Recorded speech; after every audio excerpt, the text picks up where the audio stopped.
నమ్మకమైన ప్రభువైన యేసు నామములో శుభములు పలుకుతూ, నేటి బంగారు పరుగులో కొన్ని ఆత్మీయ జీవిత సత్యాలు తెలుపుకుంటూ, ఒక మంచి క్రైస్తవుడు ఎలా ఉండాలి?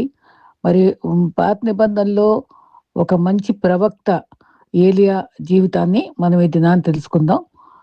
మొదటిగా మనం బంగారు పరుగులో గమనించుకుంటే, కొన్ని చక్కని సత్యాల్ని మనం మననం చేసుకొని, మనం కంటత పెట్టుకుంటే కూడా అది మనకి చాలా ఆత్మీయ మేలు జరుగుతుందని నేను తలస్తాను. మరి ఏ హానోకు వలె నడవాలి. యోబు వలె విధేయత చూపాలి. హేబేలు వలె శ్రేష్టమైన బలి అర్పించాలి. మోషే విలె మోషే వలె అనేకులను ఆ ప్రభువులోకి నడిపించాలి. దానియేలు వలె ప్రార్థించాలి. నెహెమ్యా వలె కష్టించి పనిచేయాలి. ఇర్మియా వలె కన్నీరు కార్చి ఆత్మను సంపాదించాలి. పౌలు వలె మరి జయ జీవితం జీవించాలి. మరి యేసు వలె మనము ఆయన్ను వెంబడించాలి. యేసుని వెంబడించాలి. ఈ రకంగా మనం వెంబడిస్తూ ప్రభువుని చూస్తూ మనం సాగిపోయే క్రైస్తవుడిగా ఉండటం మనకు చాలా చాలా అవసరం. అయితే మరి ప్రభు చిత్తంలో మనకిచ్చేటువంటి ఒక్కొక్క కరెక్ట్ స్టడీ చూస్తుంటే మనం ఎన్నో విషయాలు మనం నేర్చుకోవడానికి ప్రభు మనకు సిద్ధపరుస్తున్నారు. మరి ఈ రకంగా ఈ సిద్ధపాటులో కొన్ని సత్యాలు తెలుసుకుంటే, ప్రతిదినము దేవుడిచ్చిన బహుమతి కొరకు, ప్రోత్సాహం ఇచ్చిన వారి కొరకు ప్రార్థించుకోవాలి. మన జీవితానికి లక్ష్యం ఉండాలి. పౌలు భక్తుడు గురి చూసి పరిగెత్తాడు. పరుగు పందెంలో ఓపికతో పరిగెత్తాలని ఆయన కూడా ధైర్యంగా చెప్పి గొప్ప విశ్వాసిగా చరిత్రలో ప్రసిద్ధిగాంచాడు కదా! జీవితంలో ఏ మంచి పని తలపెట్టినా నిరుత్సాహపరిచే వాళ్ళు ఎక్కువ ఉంటారు. మరి గడ్డు పరీక్ష ఎదురైనప్పుడు తలపెట్టిన పని విజయవంతం కావడానికి విమర్శలు, కలవరం కలిగించినా చేపట్టిన తలంపు గమ్యం చేరే వరకు పట్టుదలతో వదలకూడదు. దైవ శక్తి నీకు తోడుగా ఉంటుంది. క్రైస్తవ విశ్వాసులు గుంపుతో కలిసి చేసే పని సమయము, సంతృప్తి, ఆనందము ఇస్తుంది. అది ఎంతో విలువైంది. మన వ్యక్తిత్వం రూపుదిద్దుకునే క్రమంలో మన చుట్టూ ఉండే పరిసరాలు, వ్యక్తులు, స్నేహాలు మరి ప్రముఖ పాత్ర వహిస్తాయి. మన జీవితం అభివృద్ధి పదంలో నడవాలంటే కేవలం ప్రశంసలు, పొగడ్తలే కాకుండా విమర్శలు స్వీకరించే ధైర్యం ఉండాలి. శత్రువులను మిత్రులుగా చేయగల దేవుని దృక్పథంలో ఆయన చిత్తానికి లోబడి జీవించాలి. నిన్ను వలె నీ పొరుగువాన్ని ప్రేమించాలని ప్రభువాజ్ఞ పాటిస్తూ దేవునిని పూర్ణ హృదయంతో, ఆత్మతో ఆరాధించాలి. దేవుని ఆజ్ఞలు పాటిస్తూ ప్రక్క వారికి సహాయపడితే ఎన్నో రెట్లు దీవెన పొందగలం. ఒకవేళ నోటి మాటలు నైపుణ్యం కలిగించే ఆ వాక్సత్రియంతో నలుగురిలో నీ ప్రావీణ్యాన్ని ఉపయోగించి తోటి వారిని ప్రేమిస్తూ వారి పురోగవృద్ధికై తోడ్పడి వారి ఆనందాన్ని పెంపొందించాలి. నువ్వు చేసిన పని బట్టి నీకు ప్రతిఫలం లభిస్తుంది. ఎదుటివారు ఆశించిన దానికంటే అదనపు ఫలితం ఎక్కువగా అందిస్తే ఎక్కువ ఆనందం కలుగుతుంది. మన శరీరానికి అద్దుకున్న సెంటు లేదా సువాసన మన ప్రక్క వారికి చేరినట్లే మన హృదయం కాంతివంతమై మరి ఆ కాంతి మన తోటి వారికి దాని అంతటదే చేరువవుతుంది కదా! ఆ కాంతిలో వారు పునీతులవుతారు. మరి ఆ రకంగా మనము ప్రభావితం చేయాలి. మరి జీవితంలో మరి చాలా ఓర్పు, తగ్గింపు, అణకువ ఉండడం నేర్చుకోవాలి. గర్వము, వృధాశ్చయము ఇతరులకే కాదు దేవునికి కూడా ఇష్టం. దీనిల పట్ల దయ, కనికరం ఎప్పుడు ఎక్కువ చూపించేవారు. మనం ఎదిగే సమయంలో కూడా మన తలాంతులు ఇతరుల కొరకు వాడాలి. నిర్లక్ష్యము, సోమరితనంతో మరి ఉండకూడదు. మరి మంచి క్రైస్తవ జీవితం జీవించడానికి మనం ఎప్పుడూ ఆశపడాలి. అయితే మరి మరి ఈ దినాన్న మంచి క్రైస్తవుడిగా ఉండేటువంటి అనుభవాలు నేను ఈ ఈమెయిల్ ద్వారా స్నేహితుల ద్వారా నేను అందుకుని మీకు అందిస్తున్నానండి. మరి క్రైస్తవుడు అనేవాడు మరి 1 పేతురు 4:16 వివరంగా చెప్పారు. బైబిల్ గ్రంథంలో క్రైస్తవుడు అనే మాట మరి 3 సార్లు వ్రాయబడింది. పుట్టుకతోనే ఏ వ్యక్తి మరి క్రైస్తవుడిగా మారడు కానీ తాత, నాన్న క్రైస్తవులు కాబట్టి నేను క్రైస్తవుడిని అంటే సరిపోదు.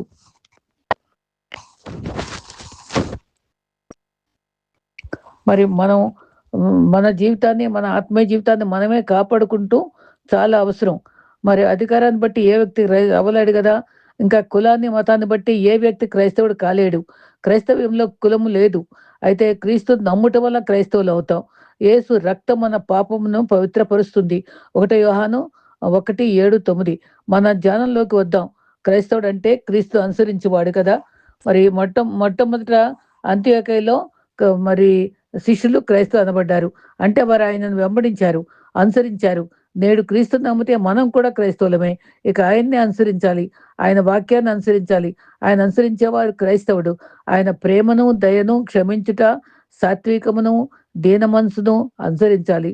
నువ్వు ఎవరిని అనుసరిస్తున్నావో లోకాన్న లేక పాపాన్న పరీక్షించుకోవాలి.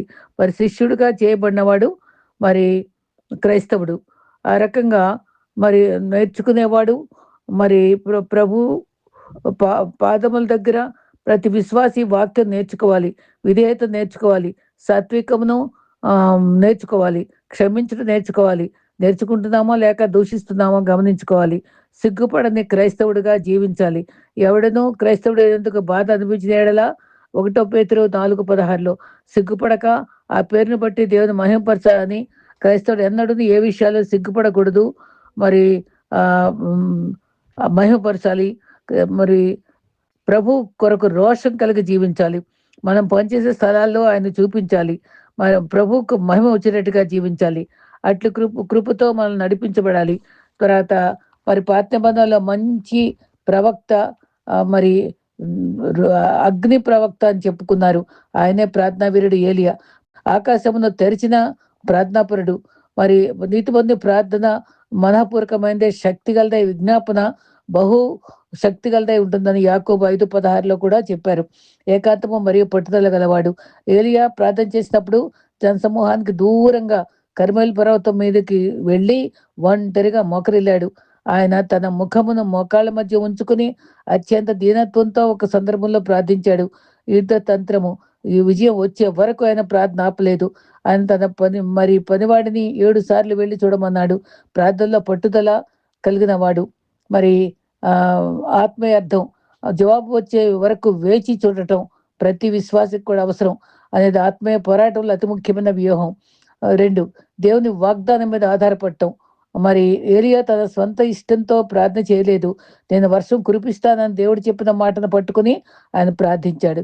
యుద్ధ తంత్రము దేవుని వాగ్దానాన్ని, ప్రామిసెస్ ని తిరిగి ఆయన దేవుని జ్ఞాపకం చేయడం అనేది ప్రార్థనలో అత్యంత బలమైన తంత్రం. వాక్యం అనే ఖడ్గాన్ని ప్రార్థనలో వాడినప్పుడు ఆకాశం తెరవబడక తప్పదు. ఆత్మీయ అర్థం వాక్యము లేని ప్రార్థన గురు లేని బాణం వంటిది. వాగ్దానముతో కూడిన ప్రార్థన గురి తప్పని ఆయుధము. ప్రకృతి శాసించే అధికారము గల ప్రార్థన చేశాడు. ఏలియా మన వంటి స్వభావం గల మనుషుడే అయినప్పటికీ ఆయన ప్రార్థన భూమి మీద వర్షం లేకుండా చేయగలిగింది మరియు తిరిగి వర్షం వచ్చేలా చేయగలిగింది. యుద్ధ తంత్రము విశ్వాసకి ఇవ్వబడిన ఆత్మీయ అధికారము, స్పిరిచువల్ అథారిటీ గుర్తించడం. ప్రార్థనలో మనము కేవలం యాజకులం కాదు, క్రీస్తు ద్వారా అధికారం పొందిన సైనికులము. ఆత్మీయ అర్థం ఏంటంటే ప్రార్థన ద్వారా ఆత్మీయ లోకంలో మార్పులు తెచ్చినప్పుడు మరి భౌతిక లోకంలో పరిస్థితులు దాంతటవే లొంగిపోతాయి. లోతైన ఆత్మ విశ్లేషణ, డీప్ అనాలిసిస్. ఏలియా ప్రార్థనలో శక్తి ఆయనలో లేదు, ఆయన పట్టుపట్టిన దేవుల్లో ఉంది. ఆత్మీయ అన్వయం ఏంటంటే ప్రార్థన అనేది దేవుని చిత్తాన్ని భూమి నెరవేర్చే ఒక వాహకం. అది దేవుని చిత్తానికి అనుగుణంగా ప్రార్థించినప్పుడు మరి అన్నీ కూడా అసాధ్యాలు కార్యాలు సుచాధ్యం అయిపోతాయి. ముగింపు సందేశంలో ఏలియా వలె మనం కూడా మోకాళ్ళ మీద మరి ప్రార్థన చేయడం నేర్చుకోవాలి. మన ప్రార్థన గది మన యుద్ధ కేంద్రం కావాలి, క్షేత్రం కావాలి. అవును, మన జీవితాల్లో మరి మన పరిచర్యలో ఆత్మీయ వర్షం తప్పకుండా దేవుడు కురిపించి మనల్ని సంతోషపెట్టే కృపనిస్తాడు. మరొక భక్తుడు ఏలియా గురించి చెప్పినటువంటి ఆసక్తికరమైన మాటల్ని కలుపుకుందాం. ఏలియా ఆసక్తితో ప్రార్థించాడు, మరి మోకరించి ప్రార్థించాడని గమనించాం కదా. ఏలియా మరి వాచ్ అండ్ ప్రే అనేది మనం నేర్చుకోవాలి. మరి ఏ ఏ ప్రాంతం వ్యక్తి మరి మనం గమనిస్తే ఆయన అగ్ని ప్రవక్త. ఆయన పరిచయంలో ప్రార్థన ద్వారా అగ్ని కురిపించాడు. బైబిల్లో ప్రతి క్యారెక్టర్ గొప్ప పాఠాలు నేర్చుకుంటాం. ఏలియా గిలాదు కాపురస్తుడు. మరి యూదులు అమోరీయులు అనే ఏ విధంగా మనం ఆ ప్రాంతం వాళ్ళని చెప్పుకుంటామో తిప్షీయుడు అని చెప్తారు. అయితే ఇశ్రాయేలును సేవించిన వారికే వివాహాలు చేసుకోవాలని ఆయన దేవుని యొక్క ఆజ్ఞ ఉంది కదా. ఫీనెహాస్ ద్వారా తెగులు ఆపుకున్నాడు కదా గతంలో. అన్యులతో వివాహం ఇయ్యమందకూడదని దేవుడు అసహనం చూపించాడని మనం గమనిస్తాం. ఆహాబు రాజు ఏం చేశాడంటే, ఇశ్రాయేలు రాజు అన్య స్త్రీ జెజబెల్ని, అది చాలా మూర్ఖురాలు, తన్ను పెండ్లాడాడు. దేవుని చిత్తంలో లేని వారు కలహాలు రేపుతారు. మరి దేశరాజులు ఆ, మరి ఆ, ఎన్నో మరి ఈ రకంగా అలా జరిగితే ఎన్నో శ్రమలు కరువులు వస్తాయి. యెహోవా జీవము తోడు, ఎవరి సన్నిధిలో నిల్చున్నానో అని ధైర్యంగా ఏలియా చెప్పేవాడు. మంచు వర్షం పడదని కూడా ఏలియా ధైర్యంగా చెప్పిన గొప్ప ప్రార్థనా వీరుడు. దావీదు మంచి భక్తి గల రాజు. మరి ఆ 1 రాజులు 16:20-33లో ఆహాబు ఎక్కువ పాపం చేశాడు. మొదటిగా ఏలియా మరి శిష్యుల్లో బైబిల్ కాలేజీ ప్రారంభించిన టైంలో చాలా మంది శిష్యుల్లో ఎలీషా కూడా ఒకడు కదా. మరి శిష్యుల్లో ఒకరు కరువుతో ఉండగా విధవరాల కుటుంబాన్ని ఏలియా పోషించాడు. ఇశ్రాయేల్ రాజ్యంలో దేవుణ్ణి ఆరాధించక బయలుదేవతను ఆరాధించారు. ఆ జజబది రాణిని సంతోషపెట్టడానికి మరి భర్త కూడా సహకరించిన మూర్ఖుడయ్యాడు. మరి మరి అలా బయలుదేవతను ఆరాధించాలని ఆ భార్య నిర్బంధం చేసింది. అనగా యెహోవా నామము, యావే యెహోవా అనే మాట ఉంటుంది కదా. తర్వాత ఎలియా, ఎలీషా, ఈ పేర్లు కూడా దేవునికి సంబంధించిన పేర్లు ఇవి. మరి 2 పేర్లు మన ప్రాంతాల్లో కొంత 2 పేర్లు ఉంటాయి. మరి పుస్తకంలో ఒక పేరు ఎస్సీలో ఉంటుంది, తర్వాత మరి మామూలుగా బయట ఒక పేరు ఉంటుంది. అది అలా ద్వంద్వ ప్రవృత్తితో రాజీపడే మనస్తత్వం ఎవరిలో ఉండకూడదని దేవుడు కోరుకుంటున్నాడు. మరి అది విచారకరము. మనం ఆయన నామాన్ని గణపరిస్తే ఆయన మనల్ని దీవిస్తాడు, గణపరుస్తాడు. అది గమనించుకోవాలి. దేవుని నామము మనుషులు ఎదుట సిగ్గుపడక ఒప్పుకోవాలి. ఏలియా అంటే యెహోవాయే దేవుడు అని అర్థం. ఏలియా అంటే యెహోవాయే దేవుడు. కొందరు పేర్లు హల్లెలూయా, ఆమెన్, స్తుతి, నాకు తెలుసు ఆ పేర్లు పెట్టుకోవడం. క్రీస్తు శిలువ ఏలి ఏలి లామ సబక్త అంటే దేవా దేవా అని అర్థం కదా. ఏలా మనుషులకు భయపడలేదు ఏలియా. భయపడే స్థితి మరి జయమునిచ్చేది దేవుడే అని గ్రహించుకున్నాడు. మరి ఆహాబును ధైర్యంగా ఎదుర్కొన్నాడు. యెహోవా జీవము తోడు ఆరంభించేవాడు. శత్రువుకు నచ్చని పేర్లే ఆయన ఎత్తాడు వాళ్ళ ముందు. కరువు రాగా దేవుడు జనులు ఎలా పోషించబడ్డారు. దేవునికి అక్కడ మరి దేవుని యొక్క భక్తులు కాబట్టి దేవుడే వాళ్ళని సంరక్షించుకుంటాడని నమ్మాలి. ఏలియాకి మరి కెరీతు వారి దగ్గరికి వెళ్ళు, దాగి ఉండు, అక్కడ నివాసం చెయ్యి. కరువులో దేవునిపై ఆధారపడ్డాడు. శరీరంగా పోషించాడు. ముందు దూతతో పోషించాడు, తర్వాత కాకులతో పోషించాడు. కాకులు కూడా గుంపు గుంపులుగా ఉన్నాయి, అవి ఆహారం అందించేస్తాయని చెప్పాడు. ఇబ్బందుల్లో ప్రార్థిస్తే ఆలోచనిస్తాడు.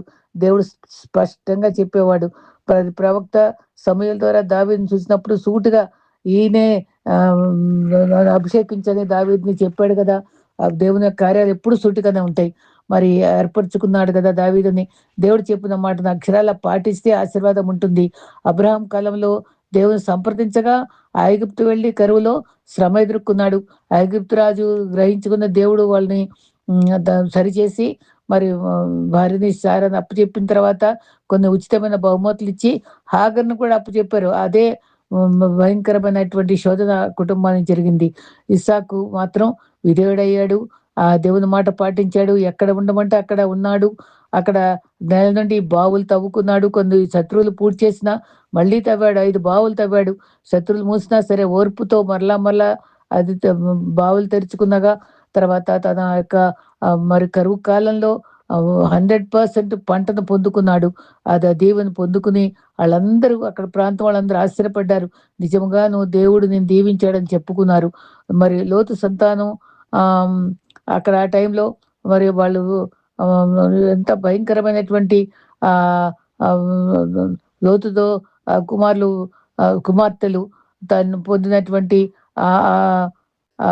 ఆ ప్రాంతానికి మరి నయోమి వెళ్ళటం జరుగుతుంది. మరి మోయాబీలు అమోరీయుల దగ్గరికి వెళ్ళి కరువును తప్పించుకుందాం అనుకున్నది, కానీ దేవుని సంప్రదించకుండా అక్కడ భర్తను బిడ్డలను కూడా పోగొట్టుకుంది. తర్వాత తను వెంటనే గ్రహించుకుని మళ్ళా తిరిగి అక్కడ ప్రభు దర్శించాడు బెత్లెహేమని అనుకుని మళ్ళీ తన కోడళ్ళతోటి మరి వెళ్తామని అనుకోలేదు. కానీ వాళ్ళలో రూతు మాత్రం నీ దేవుడే నా దేవుడని వెంబడించి మరి క్రీస్తు వంశావళిలో మరి తన పేరు కూడా ధన్యత పొందింది. తన కోడల ద్వారా పోషించబడింది. అది గొప్ప దీవెన పొందటం మనం ఆశ్చర్యరీతిగా మనం గమనిస్తాం. ఇదే రీతిగా సొంత నిర్ణయాలు చేస్తే నష్టపడతాం. మరి కాకు కాకులము రొట్టె మాంసం తెచ్చిచ్చే ఏలి ఆకలి తీర్చుకున్నాడు. కొంతకాలం వరకు పోషించాడు. తర్వాత కాకులు అసలు మామూలుగా కాకులు స్వభావం దగా చేసి లాక్కుని పోతాయి కదా! కానీ దేవుడు వాటి ద్వారానే ఆకలి తీర్చడం అంత అద్భుతం. తర్వాత కెరీతు అది అయిపోయిన తర్వాత విధవరాలను దగ్గరికి వెళ్ళమని చెప్తారు. విధవరాలను కలుసుకున్నప్పుడు చిన్న అప్పం అడుగుతాడు. అసలే లేమిలో ఉంది. కొంచెం పిండే ఉంది, కొంచెం నూనె ఉందంటే భయపడొద్దు తల్లి, పోయి చిన్న అప్పం చేయి నాకు అని చెప్తాడు. అప్పుడు లోటులన్నీ సరిచేయబడినాయి. ఇశ్రాయేల్ దేవుడు సెలవిచ్చినట్టుగా ఆ ఇంటి వారు అనేక రోజులు పోషింపబడ్డారు. ఆయన మాట వింటే ఆయన భక్తుల్ని ఎంత చక్కగా నడిపించుకున్నాడో. ఈ ఏలియా జీవితం ఎంతో ఆశ్చర్యకరం. అనేక రోజులు పోషింపబడ్డారు. ఏలియా కూడా పోషింపబడ్డాడు. మాట చొప్పున విధవరాలు లోబడి అప్పం చేసింది, మేలు పొందింది. మరి సేవకులను పోషిస్తే వారు పోషింపబడతామండి. పేదవారికి ద్వారా సమకూర్చగలడు. మరి విధవరాలి ఇంట్లో పిండి నూనె అభివృద్ధి పొందింది. మరి పరిచర్య దీన స్థితిలో చేయట ఉత్తమం. మరి విధవరాలు కుమారుడికి కూడా ఆపద కలిగిన తర్వాత ఆ ప్రాణాపాయంగా ఉన్నప్పుడు ఏలియా ప్రార్థించాడు. ఆ కుమారుడు బ్రతికాడు. తర్వాత ఇంకొక అద్భుతమైన అనుభవం ఏంటంటే, ఏలియాకి 450 మంది బయలు ప్రవక్తలు అక్కడ ఉన్నప్పుడు వాళ్ళ ముందు సవాల్ చేశాడు. అక్కడ బలిపీఠము ఆ రాళ్ళన్నీ సరిగ్గా పేర్చాడు. తర్వాత ఎద్దును అక్కడ బలిపీఠంలో ఆ జంతువుని పెట్టారు. తర్వాత సవాల్ చేశాడు. కరిమేలు పర్వతంపై మరి ప్రార్థించాడు. ప్రభు అతని ప్రార్థన ఎంతో బలమైన ప్రార్థన. మీ దేవుడు నిద్రపోతున్నాడేమో, ముందు మీ కాళ్ళకే అవకాశం ఇచ్చాడు, మీరు ప్రార్థన చేయండి మీ దేవతలకని. అప్పుడు వాళ్ళు ఎంతో దేహాన్ని కోసుకొని కేకలేస్తారు, కానీ ఏ పని జరగదు. అప్పుడు తన వంతు తీసుకొని తన వంతు నిలబడి తర్వాత బలిపీఠం చుట్టూ నీరు పోయించాడు. కందకం చుట్టూ యెహోవా నామమున ఏలియా ప్రార్థించాడు. యెహోవా, నీవే దేవుడివై ఉన్నావు, కనపరుచుకో. ఆ కందకం నీటిలన్నీ రాళ్ళతో సహా కాలనీ అంటండి. ఎద్దు కాలిపోయింది. తర్వాత జనులంతా యెహోవాయే జీవం గల దేవుడు అని అరిచారు. బయలుదేవతల ప్రవక్తలను చంపించేశాడు. ఆ వార్త అజ్ఞానురాలైనటువంటి జెజబెలుకు అంది. మరి ఏలియాని చంపాలని చూసినప్పుడు ఎంత భక్తిగా అంత సవాల్ చేసినా జెజబెల్ రాణికి భయపడిపోయాడు. మరణాపేక్ష గలవాడే బద్రే వృక్షం దగ్గర ఇంకా చాలు, నాకు మరణం ఇచ్చేయని చెప్పి అడిగితే, ప్రభుది ఇంకా చాలా పని ఉంది. అక్కడ రాజులను అభిషేకించే పని ఇచ్చాడు. తర్వాత ప్రయాణం చేసే పని, ఎంతో అద్భుతమైన శక్తినిచ్చి ఆ దూతల ద్వారా తనకి పిరికివాడైనప్పుడు 19వ అధ్యాయంలో తర్వాత 5వ వచనంలో దూత ద్వారా ఆహారం అందించి సేవకుల ద్వారా మరి వాగ్దానాలు నెరవేర్చే దేవుడు, ఆదుకొని రక్షించేవాడు దేవుడు కదా. ఒక్క భోజనం ద్వారా గొప్ప ప్రయాణం చేసి 40 రోజులు బలమైన ప్రయాణం చేశాడు. విశ్వాసం ఎప్పుడు శ్రమలో నిరుత్సాహపడకూడదు. ఆత్మీయ ఆహారం భుజించినప్పుడు శక్తి పొందుతాం. వాక్యమే మనకు మున్న ఆహారము. శక్తికి మించిన ప్రయాణం ఉందన్నారు. శ్రమలో చక్కటి పాట ఉంది. శ్రమలోనైనా నిన్ను విడువడు, మరి నడిపిస్తాడు నా దేవుడు, చేయి పట్టి వెన్ను తట్టి లేపుతాడు, చక్కని ఆలోచన చెప్పి నడిపిస్తాడు. ఎంత చక్కటి పాటలండి, ఎంత చక్కటి వాగ్దానాలు, ఎంత చక్కటి మాటలు మన క్రైస్తవ జీవితంలో ఎన్నో అనుభవిస్తున్నాం.